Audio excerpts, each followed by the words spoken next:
In the ancient courts of heaven, silence fell as one figure stepped forward, a being of brilliance once called Morning Star, and before the throne of the Almighty Satan appeared. But why would the enemy of God stand in his holy presence? Heaven watched. The angels waited. The question echoed through eternity. What does darkness seek in the light? He wasn't there to bow. He wasn't there to worship. He came to accuse, to twist justice into accusation. In the book of Job, Scripture opens a mystery few truly grasp. Now there was a day when the sons of God came to present themselves before the Lord, and Satan came also among them. That one line opens a window into a cosmic courtroom, a place where divine order governs all creation.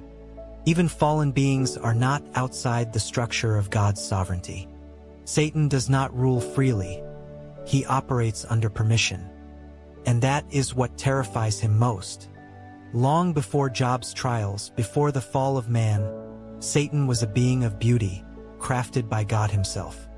Ezekiel described him as the anointed cherub that covered the throne, perfect in wisdom and splendor until pride was found in him. When he rebelled, he was cast out, but not erased.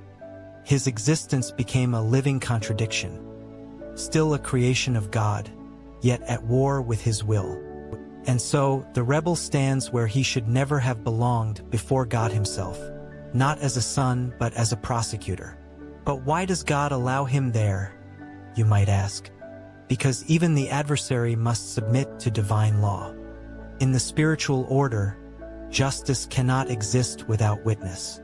The accuser's presence proves the righteousness of God's throne. He hides nothing, not even from his enemies. Satan's appearance is not a sign of power, it is a sign of his limitation. He cannot act without authorization. He must appear before God to accuse, to seek permission, to test faith. In the story of Job, Satan challenges God's own assessment of a man's faith.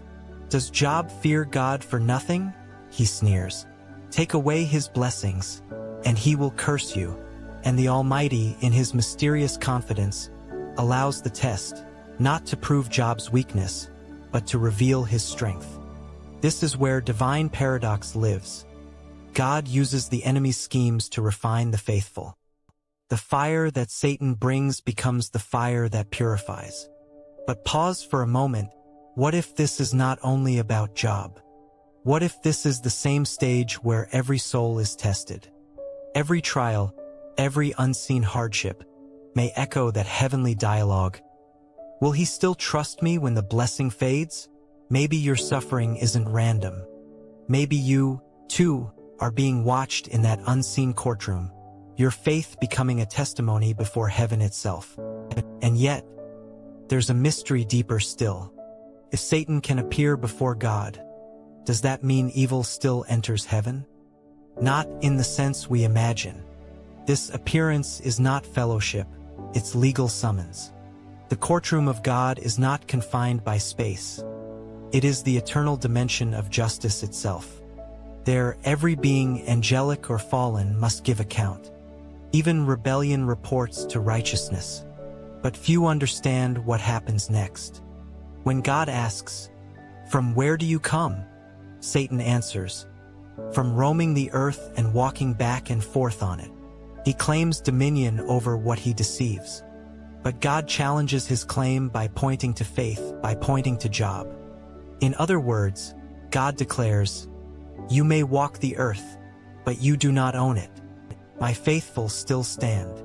And so begins the trial of Job, a story not of punishment, but of cosmic demonstration. Heaven and hell both watch one man's endurance reveal the supremacy of faith. Satan attacks his health, his wealth, his family, but Job's spirit does not break. He questions, yes. He weeps. He wrestles. But he does not curse.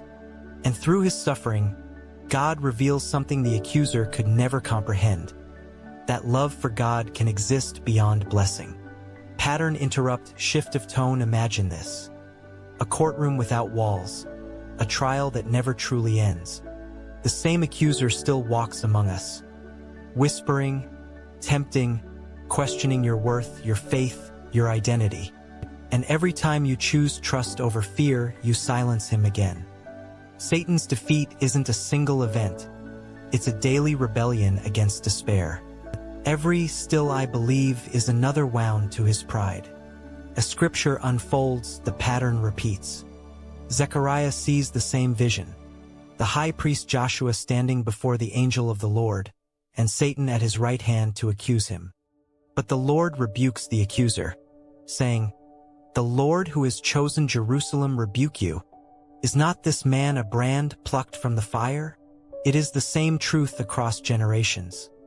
The accuser speaks, but God always has the final word. Fast forward to Revelation. John witnesses the culmination of this courtroom saga.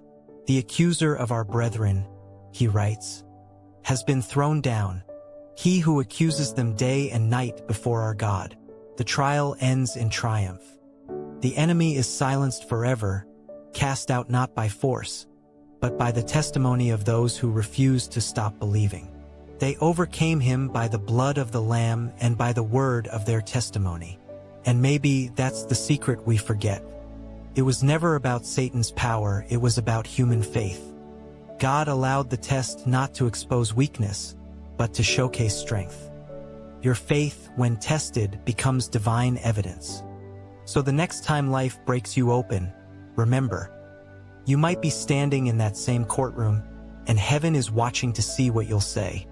Job's restoration came not when he understood, but when he trusted again. The Lord restored double what was lost. And Satan, silent and defeated, never appeared before God again in Scripture. The courtroom was closed. The verdict was delivered. Faith triumphs. Grace wins. The accuser loses. The story began with Satan standing before God. But it ends with man standing before God, redeemed, restored, and unshakable. Because even when darkness appeared in heaven's light, it only proved this eternal truth. No accusation can stand against a heart that still believes.